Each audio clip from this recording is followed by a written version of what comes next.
Okay, got it. Jasmine, just FYI, I still can't see you, but I don't think it's a big deal, but just wanted to let you know that. Oh, thank you. Okay, good evening. I see a bunch of folks on. Thank you for joining us for the planning board meeting tonight, November 27th, 2023. Following the guidance issued by the Commonwealth, this meeting is being conducted remotely consistent with Governor Healy's executive order of March 12th, 2023. This meeting is being recorded and attendees are participating via video conference. Accordingly, please be aware that others may be able to see you and take care not to screen share your computer. This broadcast will be captured by video recording. So thank you for joining us. We'll open the meeting just with a roll call. I'm Jody Hsu, acting as the chair of this meeting, and I'm here. George Sidgwick. Here. Scott Friedman. Here. Val Lynn. Okay, great. And we may have another planning board meeting member joining us. We think he's joining. Are you on there, Bill? I see a 617 number. Who's the 617-510? That's Sue. She said she was joining via her phone tonight. Okay, great. So hopefully Sue has the list of everybody who's in attendance. Thank you all for joining us. The first item on our agenda tonight is the A&R discussion for 195 Dedham Street. So I'll hand it over to Jasmine to give us the setup for this, and we'll move forward. Absolutely. Give me just a moment while I share my screen, please. That way everybody can see what we're talking about.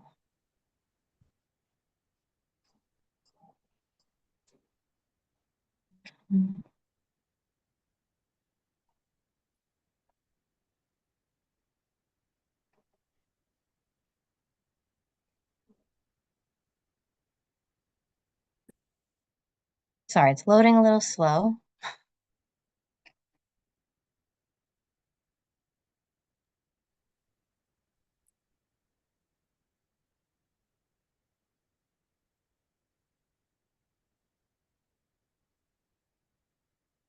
Sorry, I seem to be having technical difficulties. I'll start reviewing it while it's loading. So, okay.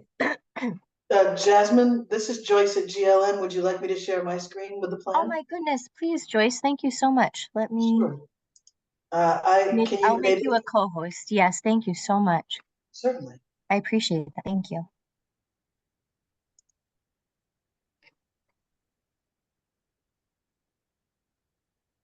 All right. Are you able to see my screen?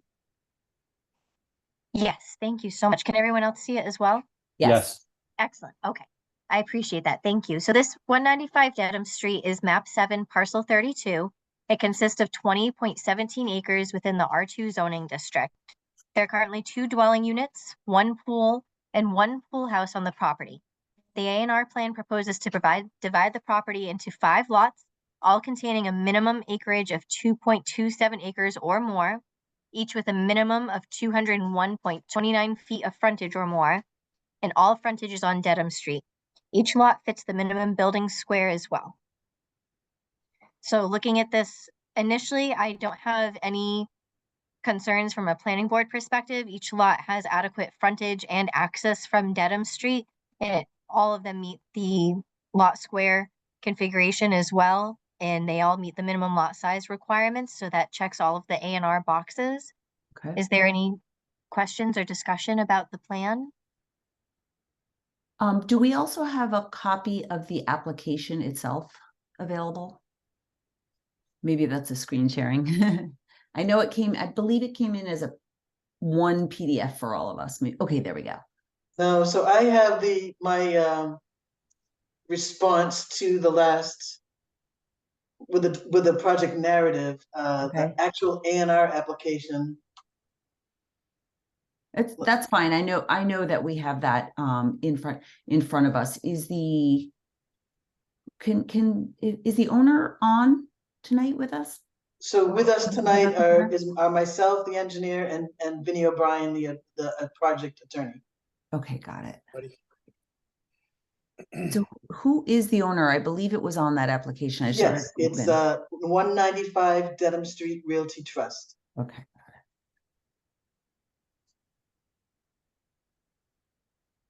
Got it. Do any members of the planning board have any questions or just comments on what you saw in the packet that we received? I think that just to clarify, as Jasmine did, the planning board's role in this process is frontage, access, perfect square. Was there a fourth, Jasmine? Area. The minimum, Oh, yes, lot Yes. size. Exactly. Thank you. Anybody have any questions about this?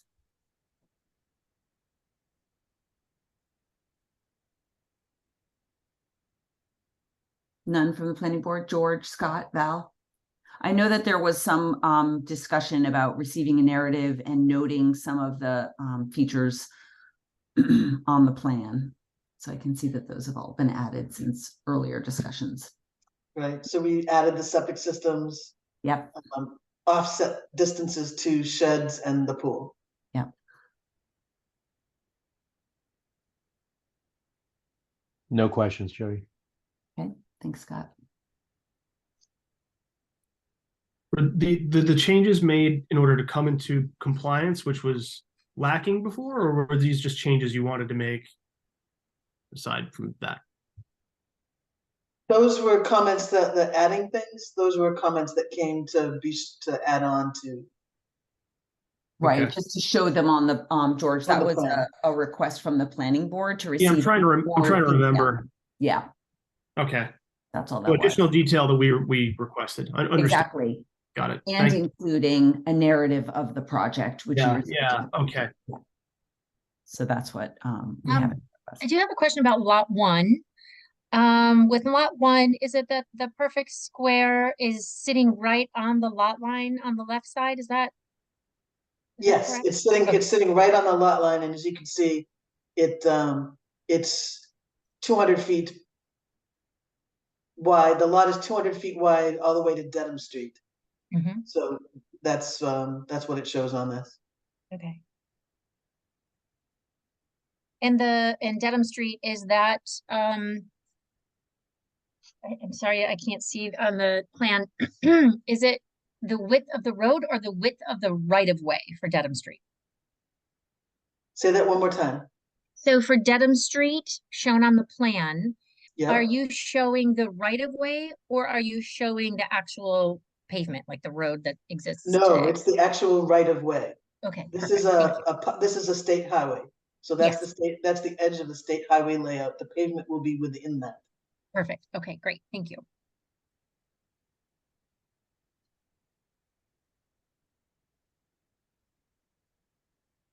Okay, not hearing any other questions from the planning board. Are there any comments from members of the public who might be joining us today?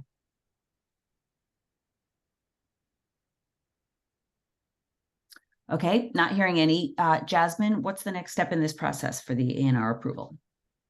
so the board votes to either approve the plan without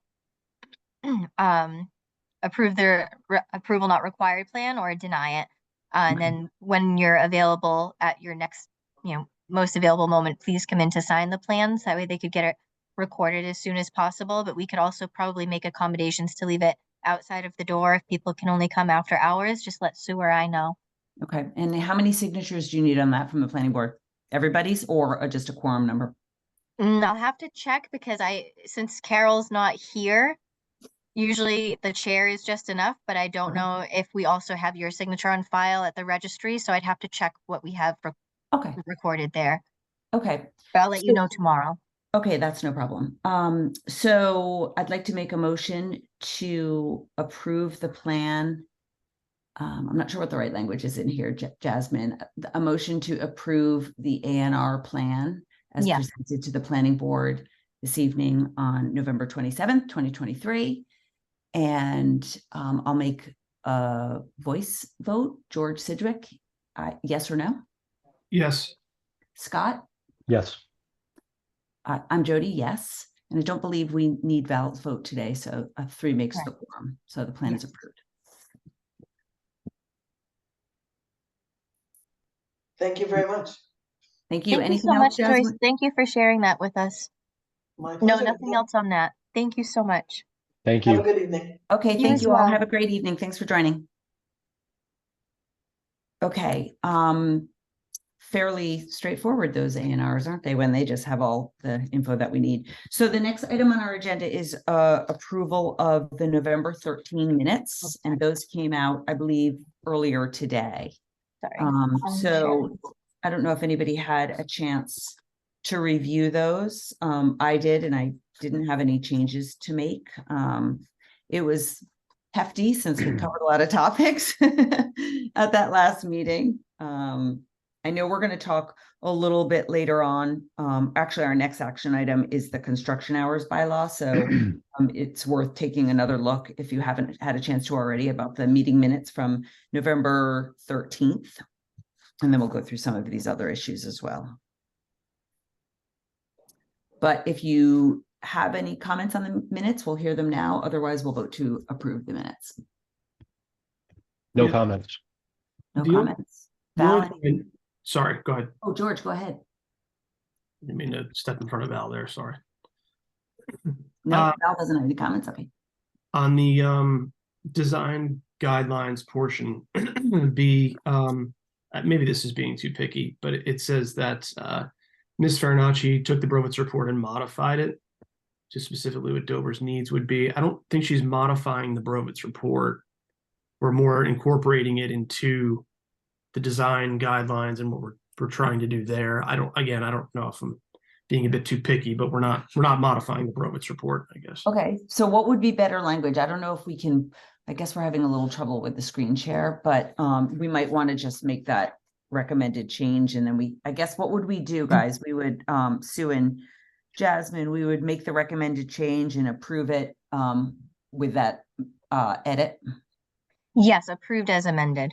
Okay, so George, do you want to phrase it the way you'd like to, and then hopefully Sue can be capturing your language, and we'll make the approval with the amendment that you suggest.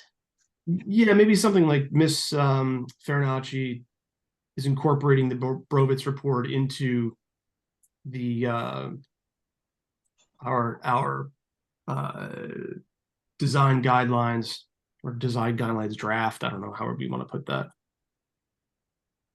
Right, Jasmine? I mean, that's a fair characterization, I think. Absolutely. I agree. Again, don't want to be too sort of pedantic No, here. it's good. It's a meaningful point because we aren't modifying it. You're right.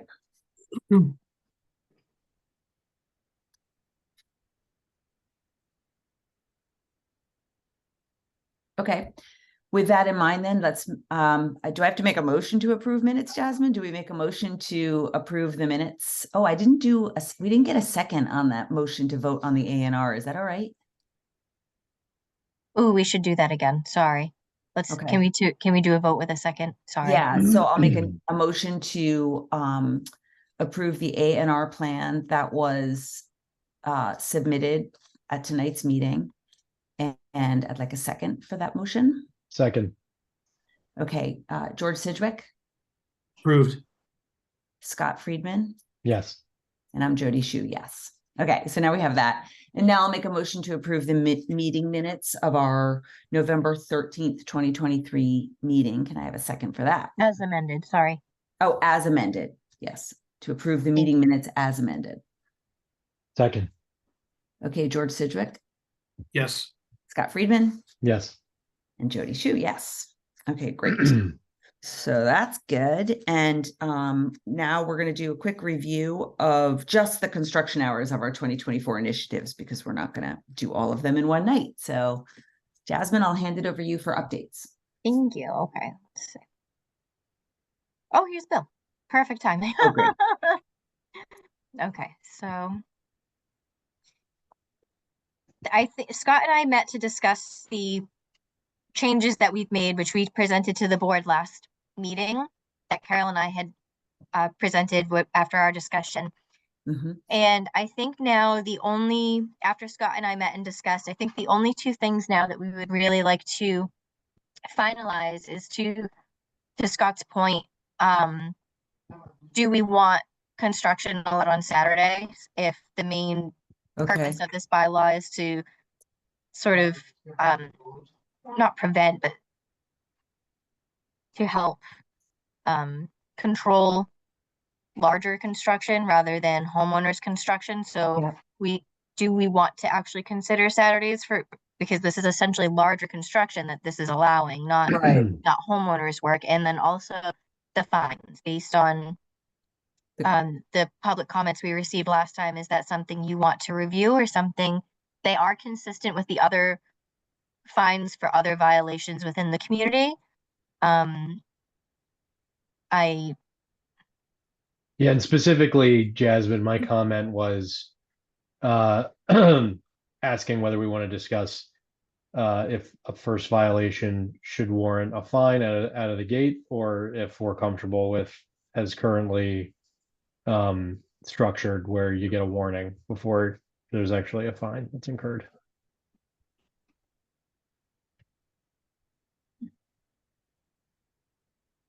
So you're saying, wait, Scott, you're saying that you like it the way it is, or you're suggesting? No, I'm asking the question. Okay. It felt like we should discuss it, like to just to reiterate what Jasmine was saying, on whether or not we do want to allow anything on Saturdays.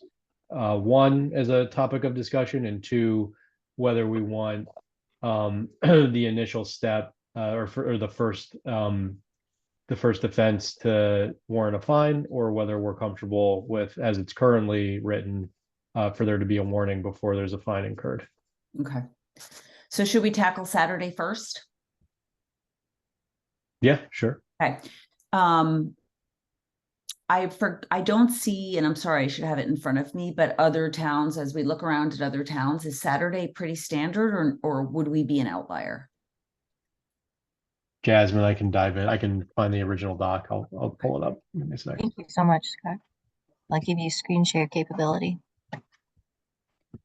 I think the thing to keep in mind in all of our conversations is we're trying to keep this simple. Like we've learned, like the more we open it, like a little more, the more things we have to think about. So we want to keep this bylaw as simple as we can, I think, with the goal of reducing distress for neighbors for big commercial construction projects, but not getting into noise and some of those other issues that it could become scope creep. The only town that, yeah, all of the towns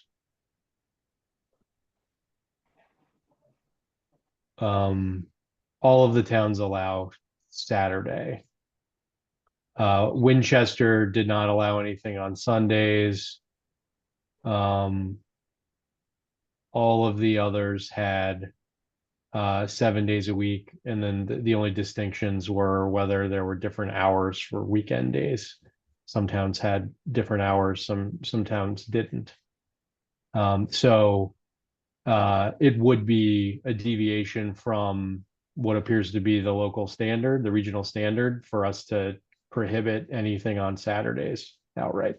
Because we'd then be prohibiting anything on Saturdays or Sundays, because we've agreed that Sundays is a no-go, right? Correct. Okay, so we're talking about allowing for one day of the weekend or not.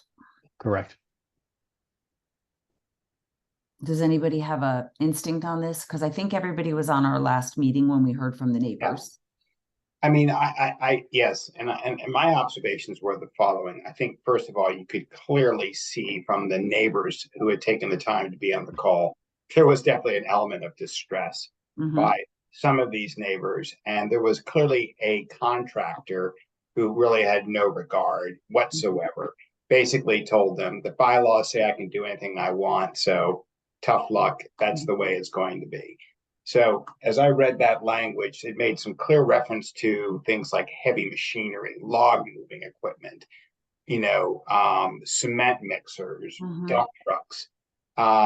These are large scale type of projects where a lot of work and noise can be created, which I think is a very different situation than if Joe is gone to Home Depot and is building a shed out back and has a circular saw and a pneumatic nail gun.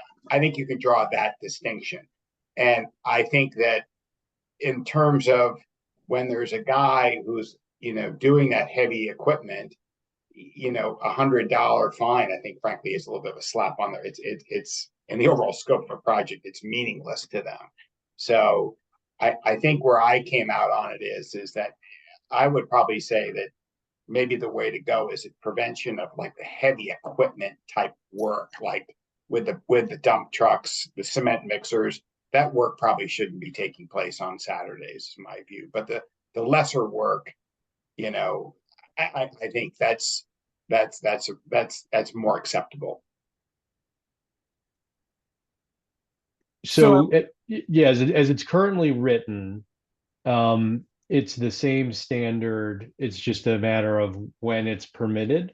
And the second example, Bill, that you gave of a homeowner constructing a shed on a weekend, that would not be covered by this. They could do that anytime on a Saturday or a Sunday, you know, within reason. Oh, I thought I read circular saws and drilling. So as sharing long your screen, Scott, just so we could look at it together? 'Cause Oh no, sorry. I'm just looking at what Jasmine was sharing. I'm looking at the Oh, great. actual bylaw. Okay. So yeah, in the first paragraph, construction shall not include work performed by a property owner on his or her Oh. own property. Oh, It's the intention of this bylaw to place the responsibility of using reasonable estimations of noise in consideration of your neighbors. So using the circular saw at like 6 a.m. on a Saturday would not be reasonable, right? right. But the intent of this bylaw is not to address homeowners, it's to address contractors. Right. Oh, okay. Thank you, Scott. I was focused on A as opposed to the construction piece up, and I missed that second to last sentence on the property owner. Yeah, Okay. no, yeah, no Okay. worries. Yeah. So, look, the way I'm looking at this is it appears that the regional standard is to allow for some work to be done on weekends. Perhaps we consider making this a more narrow period of time than Yeah. 9 to 5. Yeah.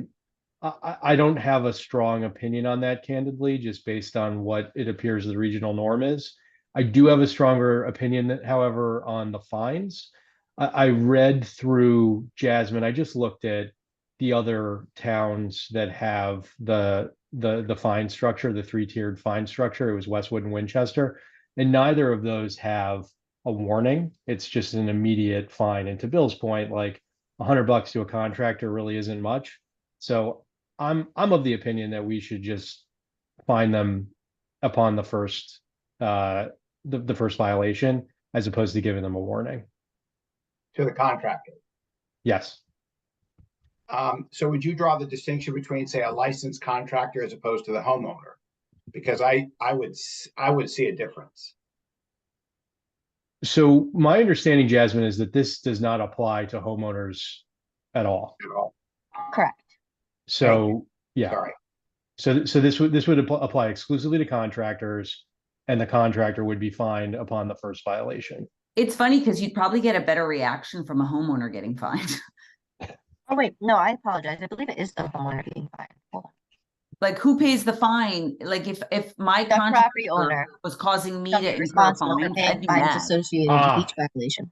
Yeah, that makes Sorry. more sense to me. Well, if the person's responsible, got it.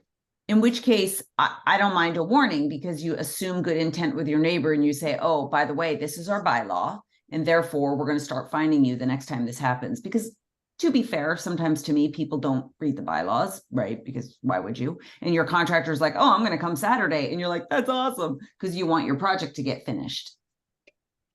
Right. You're right.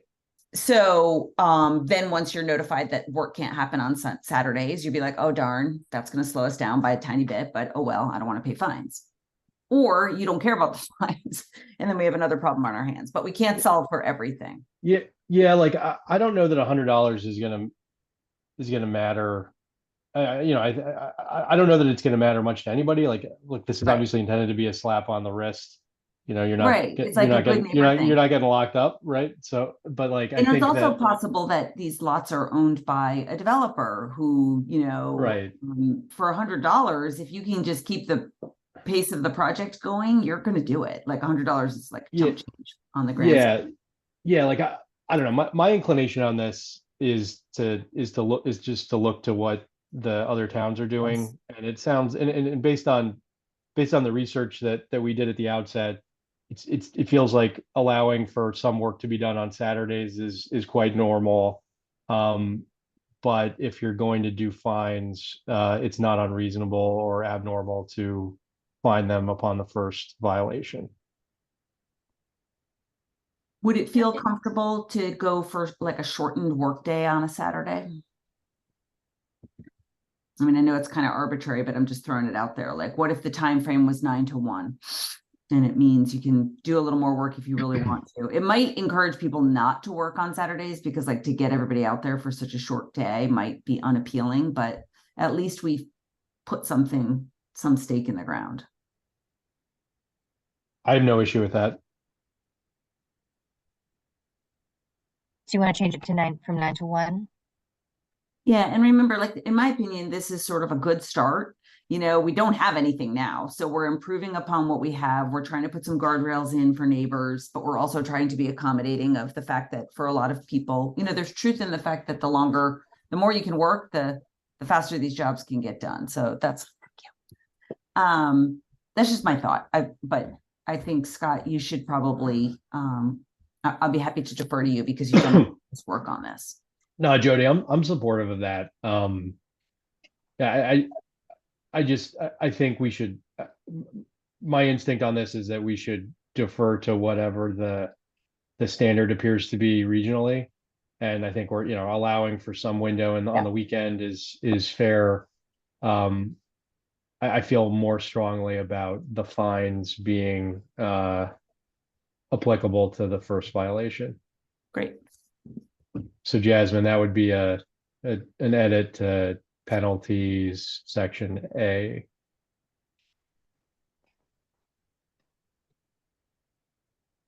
Yeah, I agree. I think that the bylaw itself is the warning.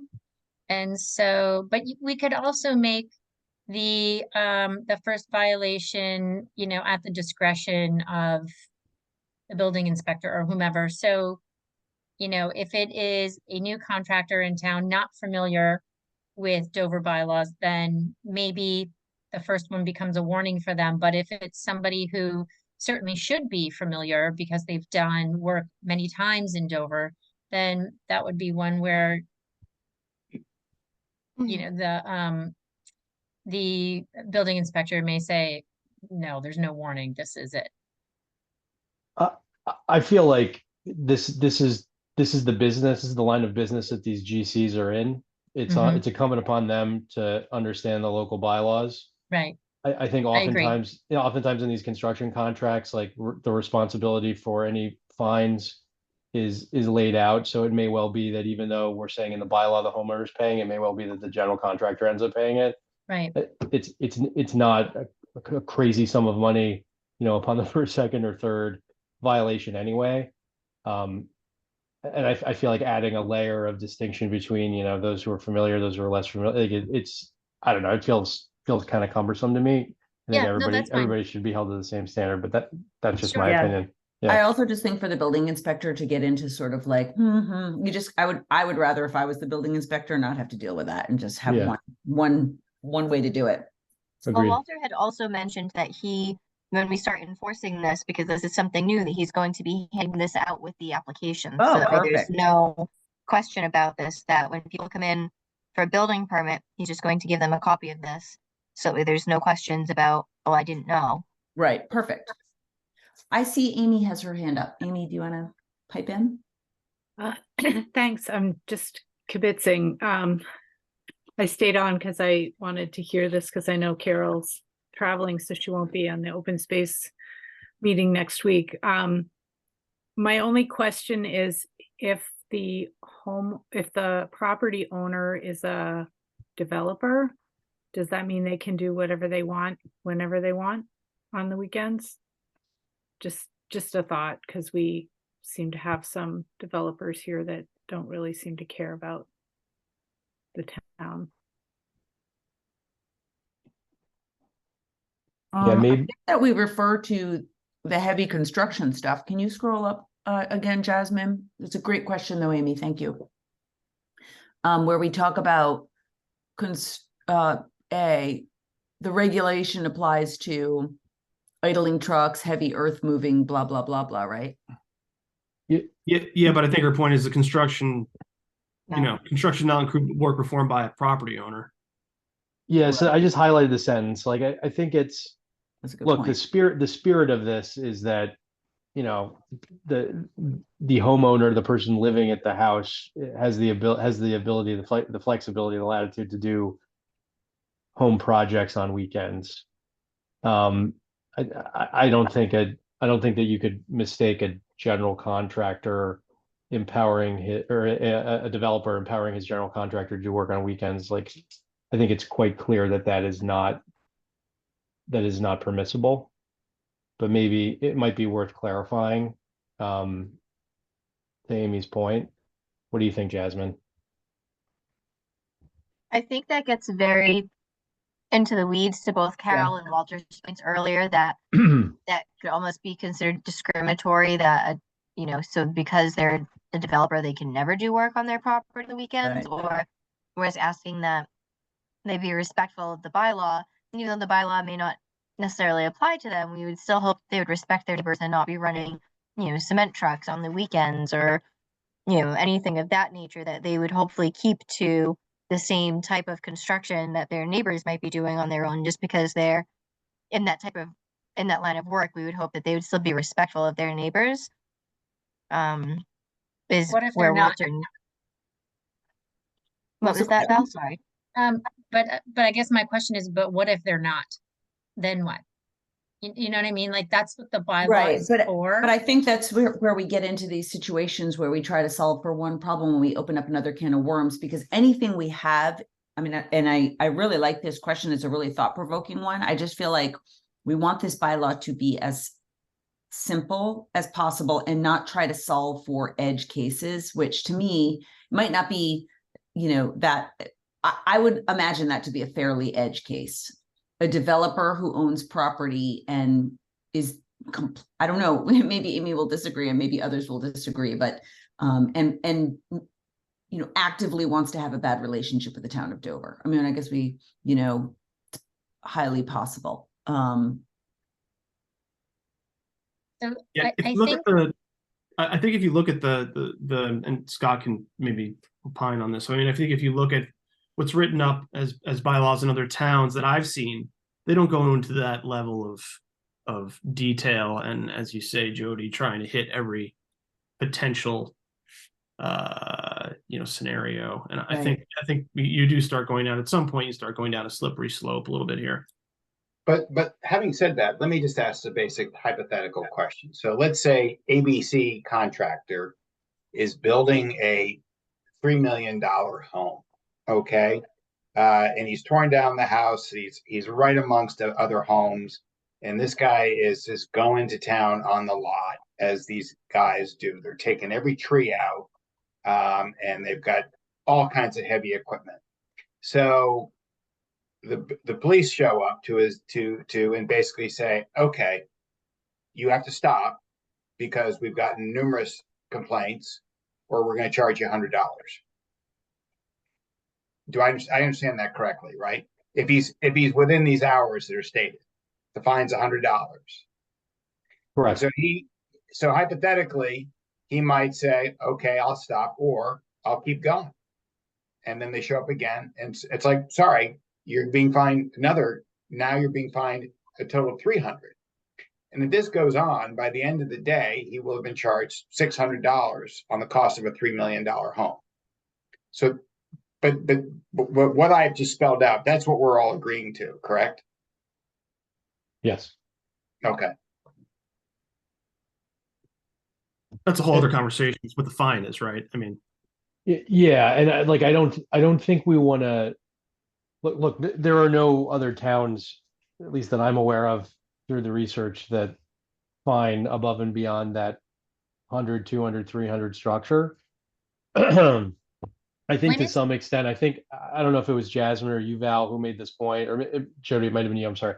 But like, you've got to you've got to figure that like there is some degree of investment on the part of the developer, the general contractor, the homeowner to like not want to antagonize the town, the neighbors, right? Like during the construction of a home. So like that they're not going to just continue to ignore it. Scott, I don't know if I can't recall if you were on that last call I last. wasn't. I was Yeah. out of town for work. Yeah, unfortunately I missed it. No Yeah, worries whatsoever. But what I kind of came away from that meeting was a number of abutters who made a point of joining the planning board, who had and there were a number of them who basically had gone to the general contractor. Yeah. And he just shrugged them off and just kept on working. And it was enormously disruptive to these people. And I felt kind of badly for them, having spoken to them. And so I guess the way I kind of boil it down, I agree with you all that we don't want to make this thing so complex and simple, difficult. But I do think you can draw the distinction between a homeowner and a licensed GC. And if by trade, this is your job to build homes, I would almost think that you should be held to a higher standard. I mean, or I should say, or conversely, subject to a higher, more meaningful penalty, because you are aware of what the laws are, presumably as a contractor. So, and it will be more impactful. So I kind of look as, our neighbors out doing something simple. I completely am on board with this 100, 200, 300. But if it's a licensed GC coming in with cement mixers and taking down trees and all that, and they should know better and they should show respect for our neighbors, then I'm in favor of a much more punitive penalties structure that's just my personal opinion. One thing I'm wondering that I think we're combining a few issues, and I wonder if we can talk about penalties separate from this issue that Amy raised of the homeowner contractor, because I think that we may be able to resolve that with the line that Jasmine has just highlighted for us. Construction shall not include work performed by a property owner on his or her property. I wonder if we could massage the language or eliminate that line in order to have the essence of this law, to me, has to do with the regulation of the use of construction equipment, things like idling trucks and earth moving, right? That's what we care about, not somebody out there building a shed on a Saturday or a Sunday. Yeah, on their property. yeah, but then we've got to change the part below that talks about using circular saws and drills, which could very well be your neighbor putting up a shed. What if we Yeah, said, sorry, go ahead, Scott. no, I think what we're trying to get at here is that we just want the highlighted sentence to be explicit about construction not including not applying to homeowners, to unlicensed contractors, to somebody to one of us doing work on our home or our property, as opposed to the case that what we think is a corner case that Amy pointed out, where technically the owner of the property is a developer and they're directing their general contractor to do work. Like I think that would certainly be contrary to the spirit of this, and perhaps Nina could help us better craft this and tailor it to ensure that is clearly prohibited by this, more clearly prohibited. I think that's what we're trying to get at. I don't know. Feel free to correct me if you think I have that wrong. So I have an idea. Instead of saying property, how about say residence? So it's performed by a property owner on his or own residence, in which case that excludes a development property, but includes you being able to, somebody who is a developer or a professional licensed contractor being able to put up a shed on their own land. Actually, Amy, that's a really good distinction, nice one. because that's the difference between a development property and the property where you actually live. Right. I like that. Right, where you, where you actually care about what your neighbors think. Right. I think Good that's a idea. great Thanks, Amy. distinction. Yep, perfect. Clean. Scott, do you agree? Yeah. Yeah, I think that's good. Look, like we could add another sentence for the avoidance of doubt, for the avoidance of ambiguity. Like we could go down that road, but like I Oh, think right. we're trying to just create a simple first step Right, deterrent to this kind of behavior. right. And Bill, like that was my response. Like I agree with everything you said, Bill, but we're trying to keep this simple, and this is a first step, and hopefully the existence of a deterrent as opposed to, you know, one that does not exist currently, like hopefully the fact that it exists would Yeah, persuade that whoever was doing that to these poor people who were on the call on the 13th, Right. like now if it exists and it was like an egregious violation, like maybe they would behave differently if, you know, once this thing is up and running. Yeah, I mean, what I can tell you is that one of the neighbors spoke with me after our meeting and mentioned that the contractor, the project manager of that project, actually told her she should move. Oh, my God. Yeah, that's how bad it was bad. Yes, it's really bad. And this is someone, you know, unfortunately, that contractor is just somebody who shrugged his shoulders and said, I don't care. You know, you should move. Do you know who the contractor was, out of curiosity? I don't. But Walter Sure we can would, find and that's out. really Yeah, interesting Walter knows. data for Walter to have, isn't it? But I think that's why the bylaw needs to have some teeth. Yeah, make sure we that just when- don't want to be arbitrarily like giving it teeth that are completely out of line with every other town in the region. Yeah, I guess I mean, when we talk about the fine amounts, I have a couple comments, but for this, I think that Amy's recommendation makes a lot of sense to talk about their own residents as the distinction. Perfect. Yep. Val, do you want to share your comments on the fines? Yeah, so I guess one of my questions is for Scott or Jasmine, do you know how long ago those fines were established by these other towns? Because I suspect that the fines were likely established long ago and are not more recent, because I would be really surprised if I mean, I agree with Bill. I think that these fines are way too low. I agree with the residents who That spoke was going to last be my week. comment. Yeah. What I think- Westwood was last amended in 2010, it says. Winchester, it doesn't say, but clearly these towns were all looking at each other. Like Dedham is the same, Westwood's the same, Winchester's the same.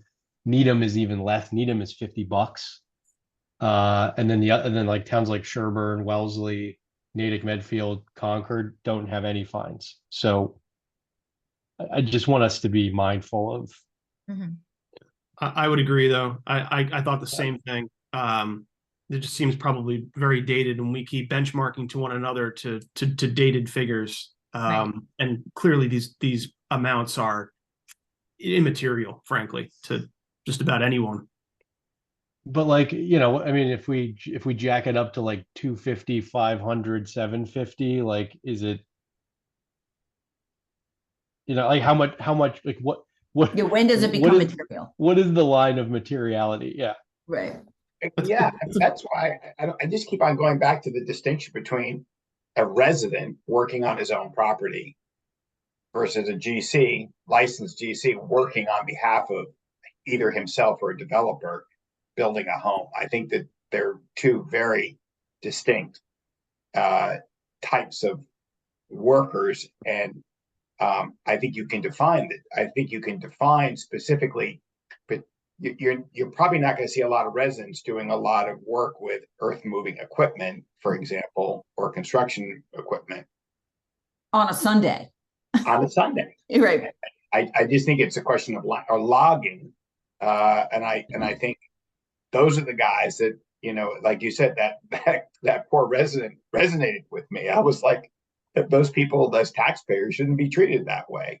And so I just keep coming back to the distinction of a resident versus a licensed general contractor. But maybe that's a distinction between the bylaw we're writing up and the ones that we're referencing in these other towns. Are those only geared towards GCs, or are those geared towards a homeowner? Hard to say. Let's see.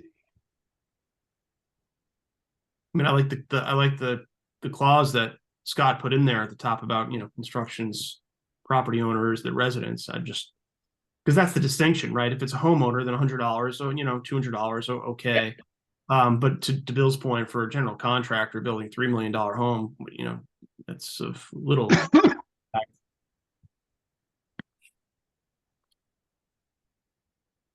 Would it make everyone feel better if at the end of construction shall not include work performed by a property owner on his or her own residence?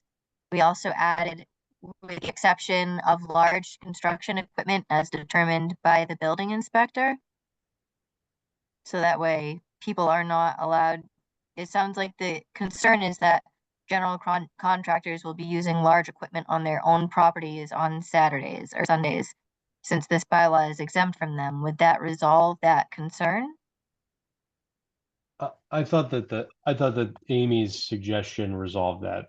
Okay. Yeah. Yep. I think it's more, what do we think is gonna give it enough teeth that it feels material, to keep using that word, but Yeah. That, and then also, are the fines enough to even cover the cost of enforcing it, right? Like $100, if you're calling the police out and the building inspector has to spend time writing up the violation and presenting it to the contractor, like, are you even covering the costs for the time that is being spent dealing with it, right? Like that's why I'm thinking, do we do like 500, 1,000, 1,500? Like, I don't know what the right number is, but For a contractor. yeah, for a Not contractor. resident, a contract. Right. So for what it's worth, my read is that the other towns do not distinguish between homeowners and contractors. So to me, that's a big difference, right? I also just want to keep reminding us that we want a bylaw that is as clean and simple as we possibly can, so we can pass it without a whole lot of confusion, and Yeah, also like a bylaw that's a start. that was my understanding too, and that's why I think like if we push this through and like we can point to what other towns are doing as our benchmark, and then if we find that like there's blatant non-compliance in year one, then we can try to amend it and jack up the rates and Right. eliminate the carve out. Like we could do all sorts of different things. We can do all sorts of stuff and we'll have more Yeah. feedback. I mean, right now we have nothing, literally nothing. Right. So anything we do here within reason feels like an improvement. And I think that the hours is a very material improvement. And certainly, do we have the edge case where somebody shows up with a bulldozer on Sunday and starts whacking and the police have to come and then they say no, and then we have a big argument on our hands? For sure, that could happen.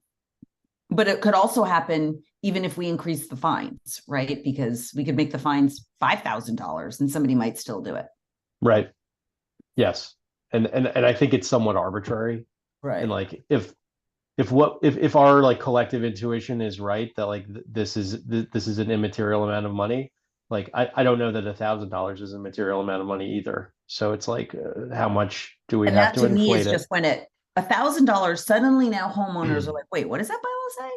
Because now they're worried they're going to get it. So it's just like finding that balance. And so what if you want to nudge it up a little bit and that feels better, but I would be really careful. And also the idea of having two different fine levels to me starts to give like, oh God, now we got to go back to the drawing board and really think that through. And my gut is that Nina's going to tell you that's probably something we can't do, but I get it.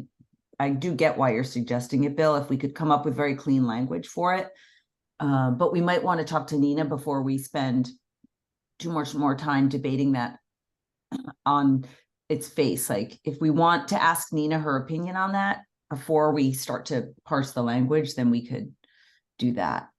But I feel like what we have on the table or some close variation of it gets us down the road and it gives us something. Yeah, I agree with that. I agree. I think we need to have something. I think we need to give Walter something that he can work with. And we need to see if this is a deterrent, and if it isn't, then I think we collect the data, see how many violations there have been, listen to the community, and if we need to make this significantly, if we need to like make this significantly more severe, make these penalties more severe. Yeah. If we need to have, 2 different structures applicable to homeowners and GCs, like I think that we revisit that in year 2. But I He's think that making a great comment another great comment in the chat about putting our fine in the regulations, so that if we want to change them, we don't need a town meeting vote. And Yeah, that we would, is that already the way it is? yeah, it's in section, it's in the penalty section.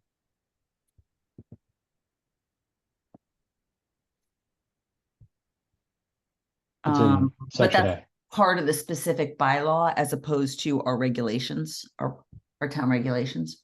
Find this in the bylaw or in the related regulations. Is that right? Like, we do we might do an MBTA bylaw, but then we're going to need regulations, which would sort of dig into the details about what that MBTA zone, what you can build there. Like, those are regulatory, so we can change them without a town meeting vote. Jasmine, maybe you can help. I'm not gonna. Yeah, I'm not following the distinction. Yeah. So, are you saying if we take the amounts out of here and have it in a separate, like a Right, separate regulation, then that exactly. regulation can be changed by just the board and it doesn't need a town meeting? That is the suggestion Amy's making, exactly.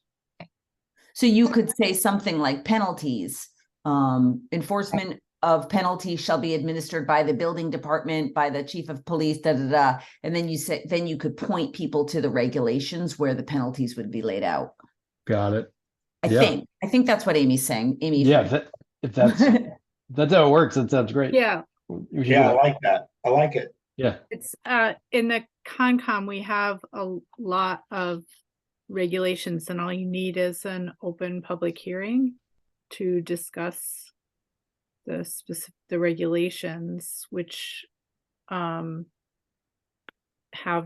a lot of the implementation detail, and then you don't have to go before town meeting every time you want to change the fines. Or you'd have to ask town council for sure whether you can do that, what you have to have in the bylaw and what you can put in the regulations.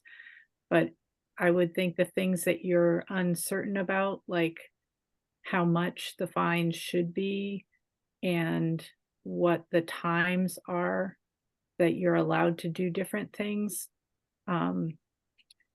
you might want those in the regulations as opposed to the bylaws, so that they could be fine-tuned in the future without having to go back to town meeting.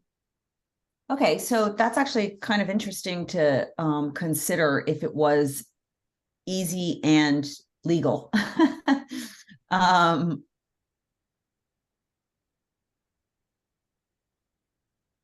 So then maybe under penalties, the second sentence where it says the first violation of this bylaw, maybe it could say each violation of this bylaw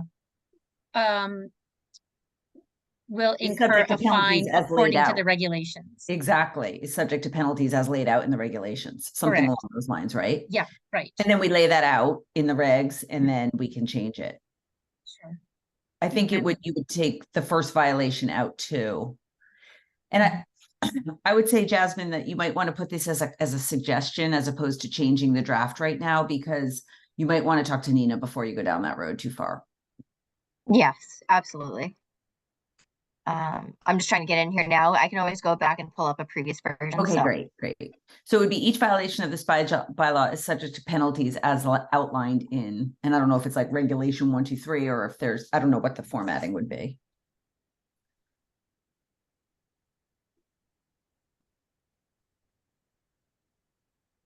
I do like each such act. I like this next part because then Bill, it gets to your point, like you could have 3 fines in a day.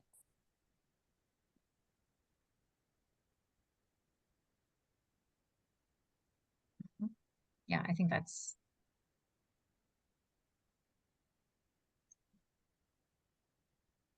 Jasmine, I think for convenience, I think I captured what we're trying to sort through with Thank you Nina. so much, Scott. Yeah.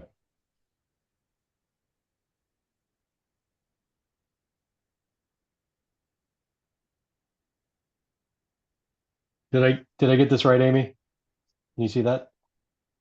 Yeah, I think so. It was just more that, you seem to be struggling with the times that things are allowed and also this, and it seems like there's enough, you don't want to have to go back to town meeting again next year, so maybe we can put it in the regulations. You can, in the info FAQs, you can state what your initial regulations will be and will okay. be subject to change with public hearing or something like that, so that people feel like they have some way to either make them tighter or looser, depending on what we need. right, So I maybe think that Scott, makes you could add to your comment, the fine schedule and also possibly the hours. I did. Jasmine, can you just expand to show more on my comment? I just edited it. Great. And then Let me just make sure we got it. Yeah, if you do show more. There we go. great. I think that that's a great question. And assuming she says yes, then we would also want to hear from her about the language of it. But I think that's a really good way to consider it if everybody agrees. I agree. Thank you, Amy. Turns out not to be permissible for some reason, then I think we will have to come back to the drawing board on this issue of the fines. But I feel like we've made some progress on the times that we all feel generally comfortable with at this time. So the more pressing issue is the fines than the times. Yeah, I think, yeah, and I think like if we just have to include it in the bylaw as we had thought, Exactly. then we'll, and if down the road we feel like we need to jack it up, like we'll put the case together, we'll present the data at town meeting and explain why we need to make these penalties more significant. Right, exactly. Exactly. Yeah, there's a reason sometimes you want that too, because right now we have a board that, isn't, is the board compositions change.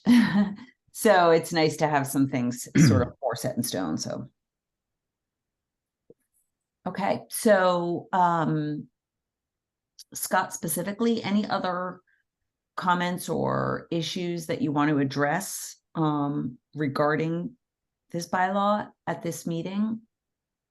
No, I just want to thank you all for the input. This has been a really productive discussion, and thank you, Amy, for your comments and questions. Nice work, Scott. And Jasmine, do you feel like you have what you need at this moment? Absolutely. Okay. So we'll reach out to Nina first thing tomorrow morning. Okay, super. Thanks, everybody. Thank you very much, great job Scott. on Got this. it. Nice work. And thanks, Amy. That was great input. Thank you very much. Okay, our fourth agenda item is town planner updates. So Jasmine, we have 3 MBTA updates, the design guidelines update, and the 53G update. So for all 3 of these updates, I actually don't have anything yet. I won't have anything for MBTA until after our next housing task force meeting. Right. I won't have anything for design guidelines until after our next meeting with Bill and George, which is this Friday. And then 53G, I still don't have language from Nina yet. So as soon as we have that language, we'll send it out to the board.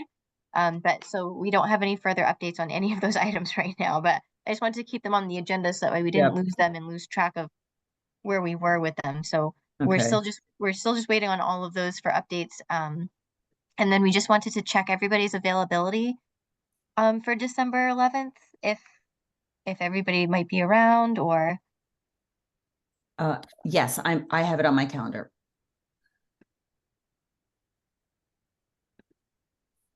Same. I should be good. Okay, perfect. Yeah, it's on my calendar. Excellent. Thank you. Okay, Hey. wonderful. Jasmine, Yes. one thing that we want to talk to you about on the village design review and just pass it out to everybody is that one of the things that George and I are working on as we sort of go through the document more carefully is we want to submit as part of this some images, illustrations that are illustrative of the sort of, you know, historic classic New England village that we're thinking about. So to the extent that, you know, you guys are in your travels or, you know, in a, you know, a nice town. Carol did this earlier with some photos of a building in Darien. Feel free to, you know, snap a photo and send it to George and I, because Okay. those are the kinds of things that are really helpful for us. I think the pictures will help tell 1,000 words, so to speak. And so that's that's kind of where we are at. Part of our review is to be adding additional pictures that reflect where we all as a planning board feel like we'd like to, how we envision the village to look. Thanks, Bill. Our next agenda item, if we don't have any other planner updates, is chair updates, and I don't really have any chair updates. We've touched on most of the issues that were on my mind, and I spoke with Carol before she left, and I'm just, you know, it was all of these issues. One question I have for you is the Farm Street A&R issue. Can you just give us an update on where that stands? Absolutely. Jasmine? So to give a timeline, the Farm Street A&R came in at the end of October. That was about Yeah. 12/18. I think it's number 12 and number 18, just to refresh everybody's memory. I think that's right. Yes, Yeah. yes. And so I can pull that up to give you the exact dates. So the Farm Street application came in at the end of October, and our 21 days to discuss and approve it had come and passed by the November 13th hearing. And because the board did not vote on that meeting, the time elapsed for constructive approval. And Oh. even though we said we didn't have a complete application until we had receipt of proof of ownership, in speaking with Nina, there is nowhere in any provision anywhere, not in any application, not in any bylaw, that tells the applicant they are required to provide that to the planning board as part of their application. So by default, they did actually provide a complete application in October, since there was no way.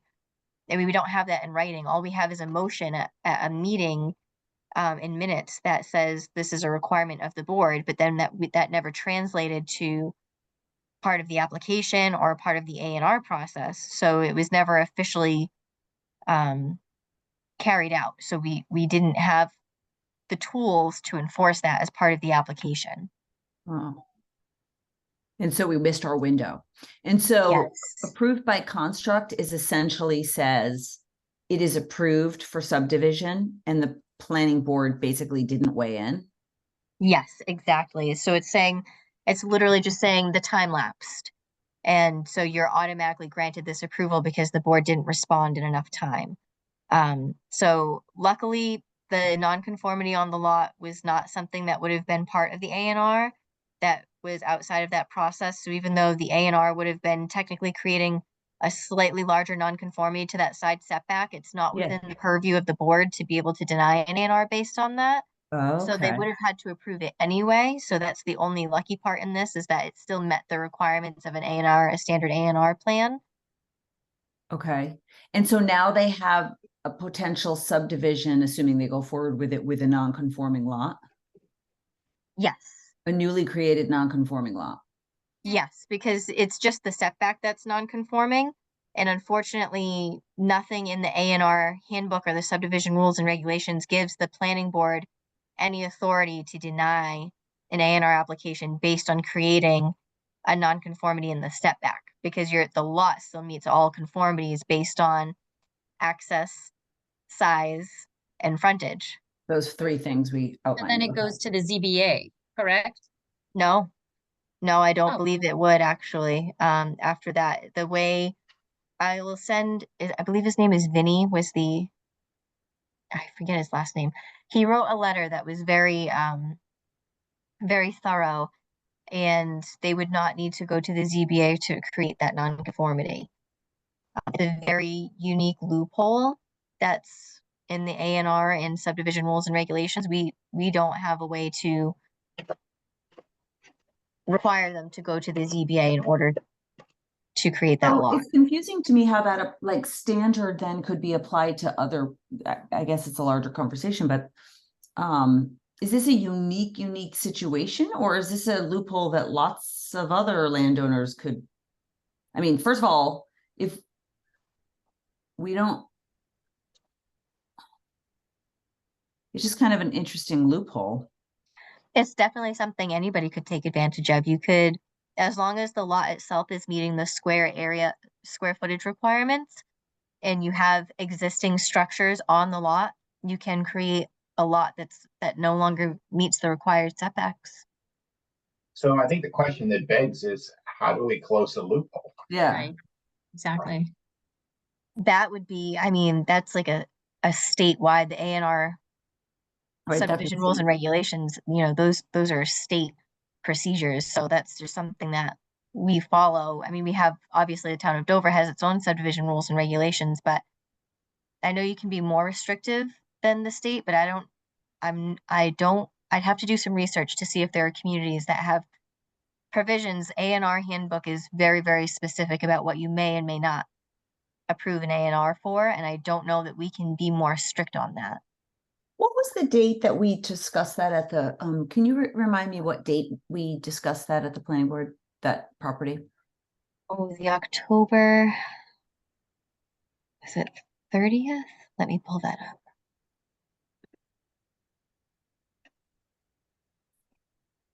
Who was the owner? I'm just trying to remember.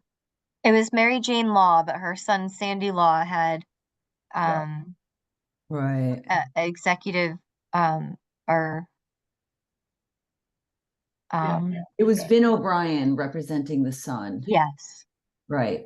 And I believe, is Vin O'Brien also the lawyer on the Dedham Street? Wasn't? Yeah, he was on the call tonight. Yeah, exactly. Okay. Vin will address the issue of nonconformity that might be in place. These are my notes from my conversation with Carol. So there was definitely a discussion on this. Sorry, what was the date of that meeting? Oh, that's query. I'm still looking for it. I'm so sorry. I just want to I'm pulling up the minutes to make sure it was the right one.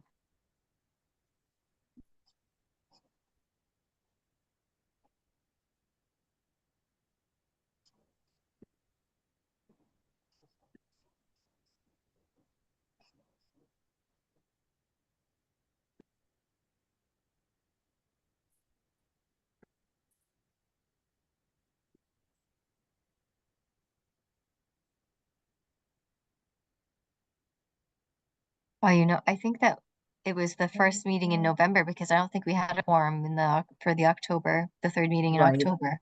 So that's why I don't have a folder for a late October, early November meeting. That's why I'm asking. I remember seeing the materials come through because I was asking about that issue of nonconformity and could we approve something that became nonconforming. But I have a folder for 1016 with nothing about Farm Street in it, 1113.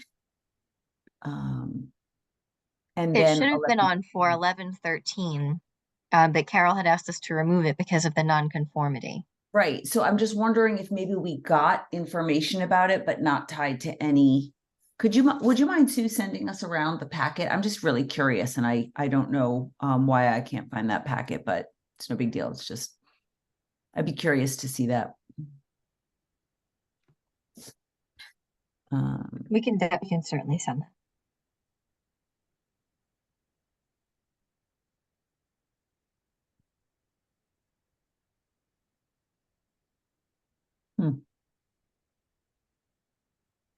So we never actually talked about it at a planning board meeting. No, it was supposed to be on for the third meeting in October, and then we didn't have a quorum, so we didn't have that meeting. So it was supposed to be on for the 13th. But Carol said, don't put it on because of the nonconformity and because we didn't have proof that Sandy Law was the executor of the estate. Right. This is this issue of ownership, right? Yeah. Yes, exactly. It was 1016. And it wasn't on the agenda for 1016. No, no, we didn't receive it then. Sorry, We what received it was after the meeting you date. said got canceled? It was a third meeting in October. Let me pull up my calendar. We met on the 16th, and then we were gonna, it must have been, then we were planning to meet on the 30th. Yes.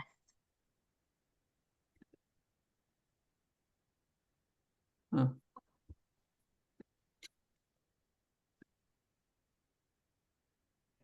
Okay.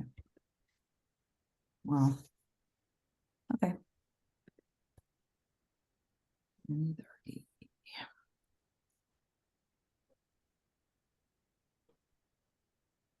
What a bummer. Okay. Well, So that's. Jasmine, I'm just looking at, I think it's in our bylaws, 185-9. And it just says no land shall be used or buildings or other structures erected or modified in any district for any use not set forth in the schedule of use regulations. But that Um, says to be erected. These are already existing. but it says or modified. And these buildings are not being modified. Oh, okay. So now they can never make a change to the building? Just out of curiosity. No, they certainly could. They certainly could. They would probably, I mean, in this case, in this instance, I know specifically these particular buildings are being torn down. But if someone were want to make a modification, then they would have to go back to the zoning board of appeals because now it's a non-conforming setback. So they would have to apply to the zoning board of appeals to modify the building within the non-conformity. Right. So it seems like if they do anything with those buildings, they should have to go to the ZBA, right? Only if they're going to modify the construction of it. If they're existing as they are, they don't have to do anything to go to the ZBA for.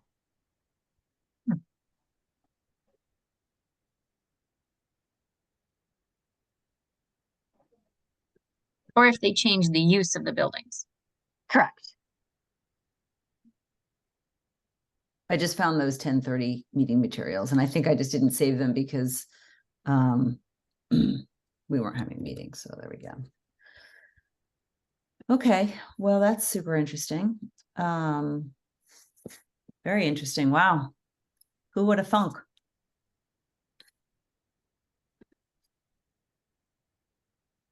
Yeah, it puts the board in a very unique position because anybody could create a non-conforming setback to a structure with an A&R. Or create a non-conforming setback to a structure. So I just want to make sure I understand. So this was I'm confused. this was a lot that already had a non-conforming. It was already a non-conforming lot. Is that right? It might have been exactly conforming and they're making it non-conforming. It's a 20-foot, I believe, setback, and I think they're making it into a 10-foot setback. I believe 20 feet is what's required there. Or they may be like 2 feet shy, so it may be like minimally non-conforming right now. I don't understand how that I don't would understand not go this. to the zoning board of appeals. I also don't understand. I don't even know what lot we're talking about the setback problem with, but I don't understand the skinny pork chop lot having its lines changed without it previously having been a conforming lot when we used to allow pork chops, and now it is non-conforming. That doesn't make any sense to me. That was the question I raised when we got these materials. Because we changed the lines of a pre-existing non-conforming lot. Mm-hmm. Right? It became non-conforming after sometime in the 80s, somebody or whatever, whenever it was that the pork chop lots were outlawed. So they had obviously a lot that was legal at one time, but wouldn't be legal now. And they changed their lot line, which automatically renders it a new lot and therefore not conforming. Right. Right. I don't understand why we didn't address that, but. Well, that lot has, if I'm thinking of it correctly, it just doesn't have adequate frontage on that lot. Yeah. So it's a pre-existing nonconformity. And Right, but this, it's not pre-existing anymore. They're making it just non-conforming because they've just now Right. registered a new parcel at the registry of deeds in The lot 2023. lines. It's now a new parcel. I think you're right, Jody. That seems really like, that was that was the issue that I raised with it, because for a variety of reasons, I know that issue.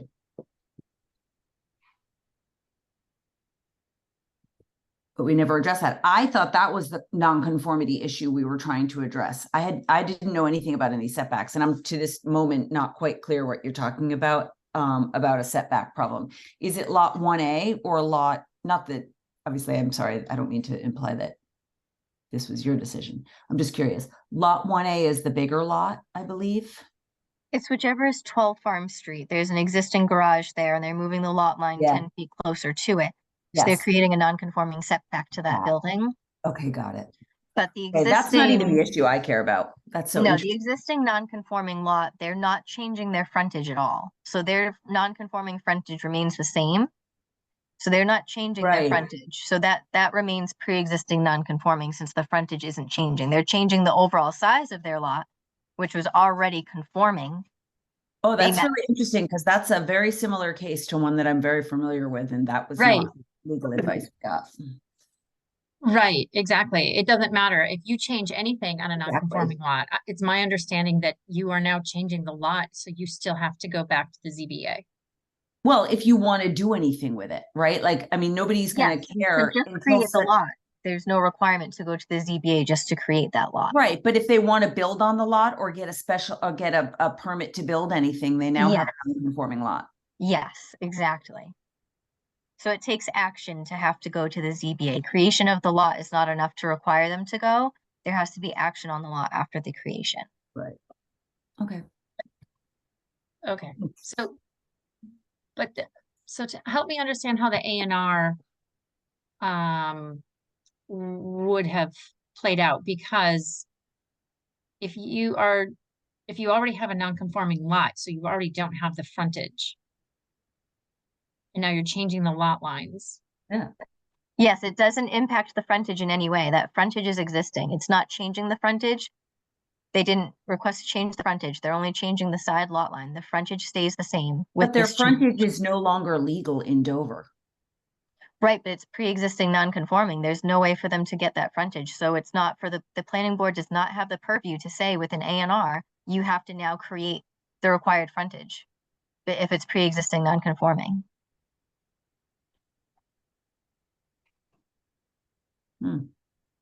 But did they shrink or increase the size of that particular lot? They increased it, but that lot already met the minimum lot size requirements, so that's a moot point. Wow.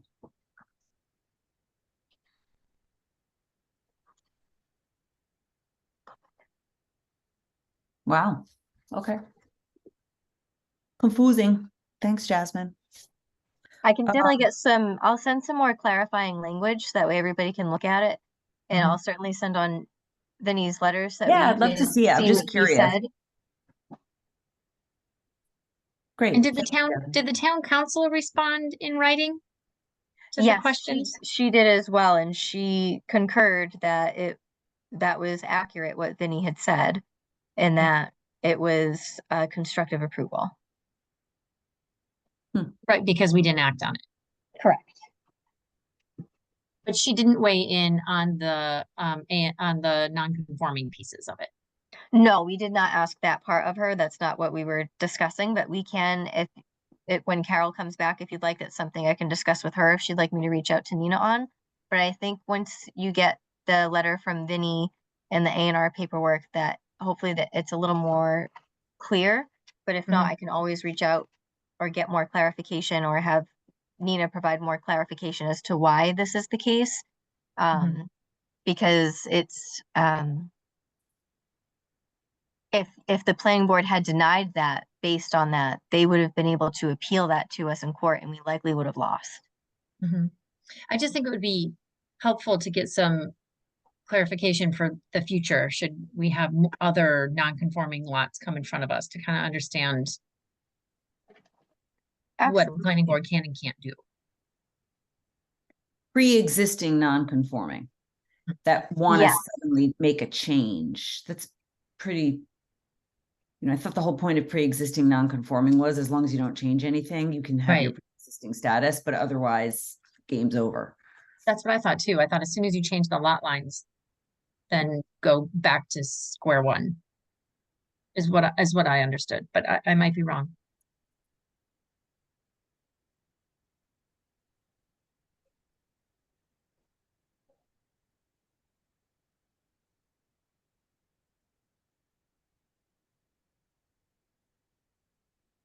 But I'll definitely get clarification on that before the next meeting, so that way, yeah, we'll have it in writing, but I don't believe that's the case. Okay. Thanks, Jasmine. You're Thank very you. welcome. Okay, so I think that's the only updates that I had from point 5 on our agenda. So new business, I don't know that there's anybody, but does anybody have any new business they want to bring up for this meeting? No, Scott, we you don't have have something on the anything tip of your upcoming. tongue. No, oh, no, no. You turned and you were like, wait, Jasmine, anything that we should be adding in the new business category?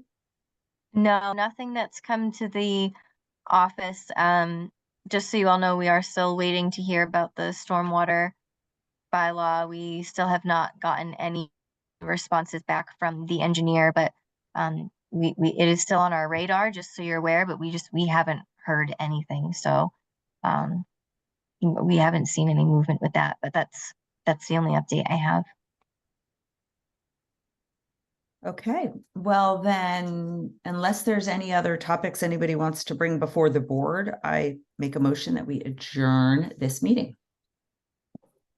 Second? Go ahead. Scott. Okay, do we have to vote to adjourn? Yes. Okay, I'm Jody and I vote yes. George, Yes. Scott, Yes. and Bill. Yes. Great, thank you. Meeting is adjourned. Thank you, guys. Thank you so much, Hope I guys. Have a didn't great fumble night. too much. Not in at all, Carol's Jody. You did absence. great. You did And amazing. We'll meet on December 11th. Yes. So when do you suspect we'll have the agenda for that meeting? I'm hoping I'd just like to review it with Carol when she comes back on the 6th. So maybe Okay, the great. 6th or the 7th. We should have that. We'll actually have to have it out before that, I think. So hopefully we'll have a draft out next week and then we'll just be able to run it by. So Carol's back on December 6th. Yes. Okay, great. All right, well, that was my big opportunity with the throne, so back to Carol. Great job, You Jody. did, you did great. All right, everybody, have a great night. Thank you, Jasmine. Thank you, Sue. Thank you so much, you. Jody. Thanks. Jody. Good Okay. night, everyone. Good night. Good night. Good night.